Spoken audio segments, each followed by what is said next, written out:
Prezados, nessa segunda parte da nossa aula, vamos falar sobre as palavras que definem o ser humano no Antigo Testamento. Nós temos algumas palavras importantes que nos trazem definições pormenorizadas a respeito da estrutura do ser humano, da estrutura do homem. A primeira é bazar, que seria a carne. Ocorre 273 vezes no Antigo Testamento, sendo 104 vezes referente aos animais irracionais. Designa geralmente a condição humana como um animal. Vamos ler o texto de Gênesis 2:21. O texto diz o seguinte: Então o Senhor Deus fez cair um sono pesado sobre o homem, e este adormeceu. Então tomou o Senhor Deus uma das suas costelas e fechou a carne em seu lugar. Então, a palavra bazar significa carne. Essa é a mesma palavra utilizada para se referir aos animais. Na verdade, aqui é uma espécie de músculo, né? Esse seria o sentido. Ainda conforme o verso de número 23, disse o homem: Esta agora é o osso dos meus ossos, carne da minha carne. Ela será chamada mulher, pois do homem foi tomada. Então, a palavra bazar significa carne, ou aquilo que poderíamos chamar de músculo. A referência de Levíticos 26 e 29 diz: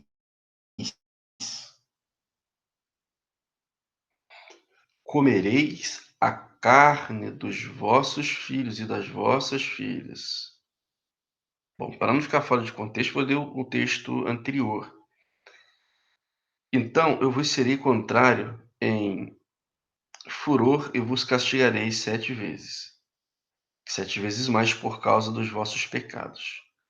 Comereis a carne dos vossos filhos e das vossas filhas.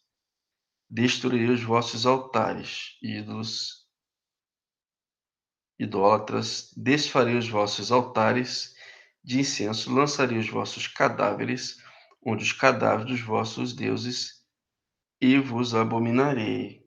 Na verdade, aqui é uma proibição com relação à carne humana. Todavia, o que se pretende aqui, ou o objetivo de falar sobre a palavra bazar, da estrutura física do homem, é que ele é um ser criado com músculo, com carne. A palavra carne aqui tem a mesma designação para a carne dos animais, dos seres irracionais, conforme o texto de Isaías 22:13, que diz: Contudo, há deleite e alegria, matam-se vacas e degolam-se as ovelhas, come-se a carne e bebe-se o vinho. Então, a palavra aqui, carne de vacas, também é bazar. Pode significar um membro do corpo, conforme texto de Ezequiel. E nós temos aqui o construto de esperma, o fluxo. A palavra esperma significa semente, ou seja, a formação desta carne, dessa estrutura final, carnal do homem, a partir desta semente, ou desse fluxo. Ezequiel 23:20, o texto diz: Apaixonou-se dos seus amantes, cujos membros são como os de jumentos e cuja ejaculação como de cavalos. Esse aqui é um texto exótico, mas é exatamente isso que o texto está nos dizendo. Pode designar o membro do corpo humano. Designa o corpo humano como um todo. Também bazar designa a relação de parentesco, conforme o texto de Gênesis 37 e 27 e o texto de Gênesis 2 e 24. Ou seja, o termo bazar também apresenta um grau de parentesco, de consanguinidade. Designa a vida humana como fraca e finita, ou seja, a finitude deste corpo, a finitude desta carne, que esta volta ao pó. A observação aqui é que não existe o termo aplicado a Deus apenas para o ser humano e para os animais. O bazar está em oposição a Deus. Em síntese, o bazar no Antigo Testamento apresenta o ser humano como efêmero, passageiro. Todo o bazar seca, como o capim, conforme o texto bem conhecido do profeta Isaías, no capítulo 40, e o verso de número 6, que diz o seguinte: diz uma voz que clama, do verso 7, aliás.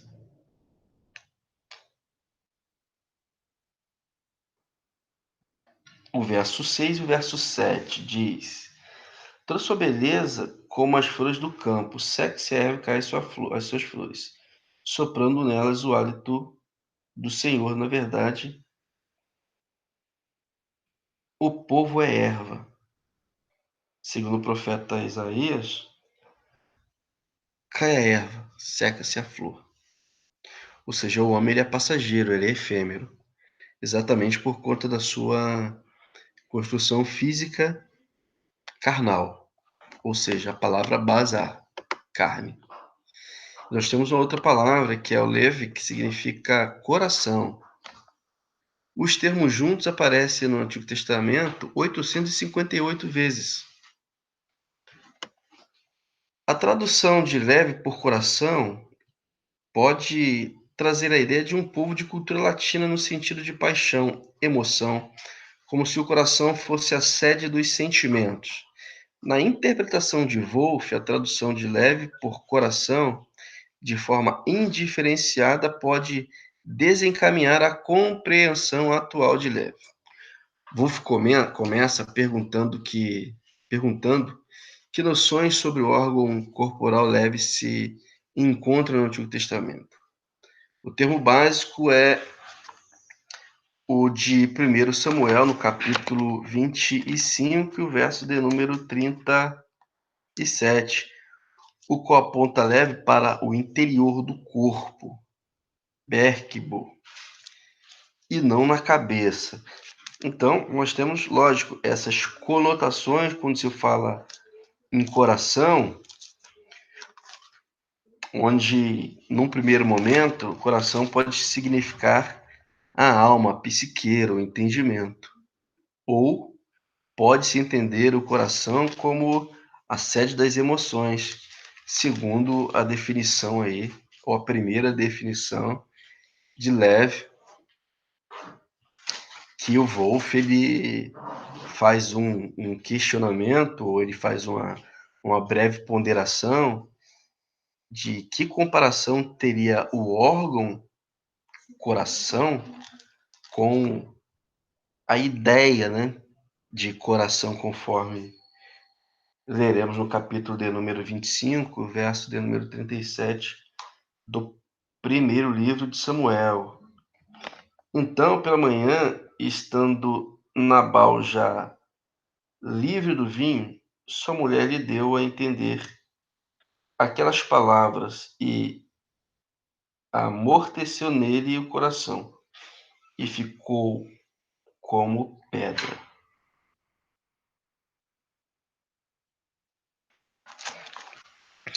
É como se fosse aqui a sede dos sentimentos, o coração, nesse caso, onde se coloca os sentimentos mais abstratos possíveis. Paixão, a emoção, a saudade. Deve estar em posição à aparência externa. Está oculto aos homens e é nele onde ocorrem as decisões vitais, conforme o primeiro livro de Samuel, no capítulo de número 16 e o verso de número 7. O texto diz: O Senhor, porém, disse a Samuel: Não atentes para a sua aparência, nem para a sua altura, pois eu o rejeitei. O Senhor não vê como vê o homem. O homem olha para o que está diante dos olhos, mas o Senhor olha para o coração. Então há essa distinção entre a aparência e o coração. Na verdade, esta distinção, conforme esse texto que acabamos de ler, há uma oposição, na verdade, daquilo que está por fora, que é o corpo, né? E aquilo que está por dentro. Se a gente quiser fazer aqui um diálogo intertextual, uma revisão do que acabamos de aprender, o sentido de base, né, que é carne, que é músculo, e o coração, que é aquilo que está por dentro. Deus não olha o base, Deus olha o coração. Deus não vê o que está por fora, Deus vê o que está por dentro. Então, além da distinção entre os dois termos, na mesma estrutura deste ser humano, há também uma oposição de sentidos, de significado, dentre outros. O Provérbios, aí está a referência, deveria ser PV, Provérbios 15 e 11. O texto diz: Morte e destruição estão perante o Senhor, quanto mais o coração dos filhos dos homens. Ou seja, aqui o coração dos filhos dos homens não diz respeito ao órgão, a ideia literal, mas aqui é uma ideia figurada, simbólica, conotativa, a respeito de coração. Leve, é uma espécie de adjetivação. Nós temos aí também aqueles que se relacionam com sensibilidade e emocionalidade. A gente tem a referência de Ana, cujo leve coração estava aflito, né, no momento das suas orações. Nós temos também o Salmo de número 25, aflições do meu coração. Coração também é um lugar de alegria, conforme o Salmo 104. Conforme Provérbios 14 e 30, um coração tranquilo é um espírito temperante. Provérbios 17 e 22, o leve, o coração alegre, dá saúde e ânimo ao ruach, né, que é ao espírito abatido que consome o corpo. Isto é, um coração alegre dá saúde. Um ruach abatido, ou espírito abatido, consome o corpo. Então, nesse verso aqui, nós já vemos uma outra terminologia para essa composição estrutural do homem no Antigo Testamento. É o ruach, que é o espírito, ou sopro.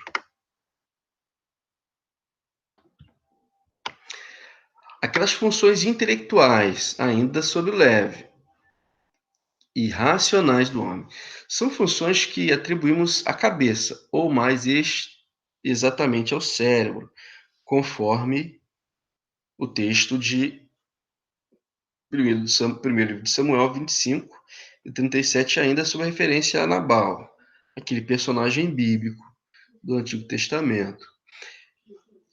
Esta é a grande maioria dos casos em que ocorre leve. Entretanto, nossa tradução diferenciada do leve, o coração, dá a falsa impressão que o homem bíblico é mais determinado pelo sentimento que pela razão. Na verdade, não é isso. É aquilo que falamos lá no início. A crítica do Wolff em relação à tradução dos 70, né, que foi da Septuaginta, tradução do Antigo Testamento hebraico para o grego.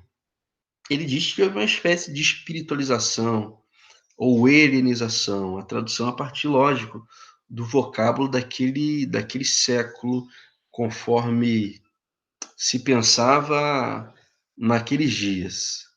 Mas essa pode ser uma falsa impressão, que o homem do Antigo Testamento, ele era mais determinado pelo sentimento do que pela razão, né? Não se agia sempre pelo coração, pelas emoções, pelas paixões.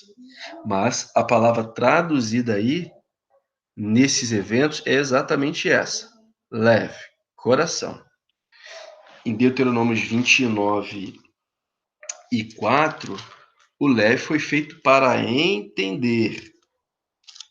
Então, nós temos uma outra conotação do mesmo termo, ou conforme a mesma tradução, que é o leve. Olha o que diz o texto, capítulo de número 29 e o versículo de número 4 do livro de Deuteronômios, último livro do Pentateuco, o da Torá. Até hoje, porém, o Senhor não vos deu um coração para entender, nem olhos para ver, nem ouvidos para ouvir. Então, segundo esse texto aqui da Torá, o coração não é tão somente a sede das emoções e das paixões, sentimentos abstratos. Com o coração também se entende, então, a racionalidade no leve. Então, a gente vê outras referências, como um coração sensato, que procura a sabedoria, procura o saber. A finalidade última da vida é o alcance de um coração sábio, conforme o Salmo 90 e o verso de número 12. Ainda neste subtópico do tópico aqui, a referência ao Salmo de número 119, a palavra de Deus está guardada dentro do coração para que o homem não peque. Aqui a palavra está guardada na mente, ou melhor, na consciência. Então, o leve também tem essa ideia de racionalidade, de intelectualidade, não só a ideia de sentimentos e de coração, como emoção. Cesar leve, falta de coração. Aqui a expressão não significa frieza de sentimentos, mas ausência de pensamentos. Ou seja, Cesar leve, falta de coração, é o coração dos insensatos, do nécio, é a ausência de pensamento, de reflexão. Bom, mas se reflete com a psique, com a mente, ou com o coração? É essa a estrutura extraordinária do homem. O roubo do coração. Roubar significa enganar, privar alguém de conhecimento, conforme o texto de Gênesis 31, verso 20. Nessa sessão, a gente trabalhou aqui a ideia de leve, ou de coração, enquanto sede ou funções intelectuais e racionais.